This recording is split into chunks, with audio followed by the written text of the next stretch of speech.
BJP के तर्जुमान advocate RS. Pathania ने America से दरामद की जाने वाली सेब और दीगर अशिया पर कस्टम ड्यूटी को कम करने के हुकूमती फैसले पर शोर मचाने पर ओपोजिशन जमातों पर तनकीद की।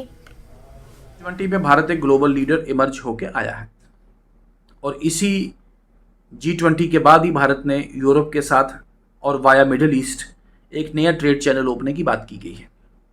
इस ट्रेड चैनल ओपन करने के लिए और बल्कि मिडिल ईस्ट और भारत, ये साउथ वाले जो कंट्री हैं, जो देश हैं, इनको एक यूरोप में एक ट्रेड के जिसे कहते हैं एक ऑप्शन खोलने के लिए अंतर्राष्ट्रीय ताकतों, बेसिकली जो भारत के साथ जो जुड़ते जो मुल्क हैं और विशेषकर रशिया ने भी, रूस ने भी भारत की जिसे कहते हैं सराहना साथ दिया है।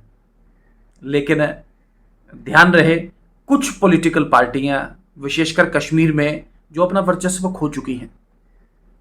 आज वर्ष 2019 में एक ऑर्डर किया गया था कि सेब, अखरोट और बादाम भारत में लाना थोड़ा मुश्किल होगा अमेरिका से, चूंकि भारत ने उसमें एक एडिशनल ड्यूटी लगाई थी।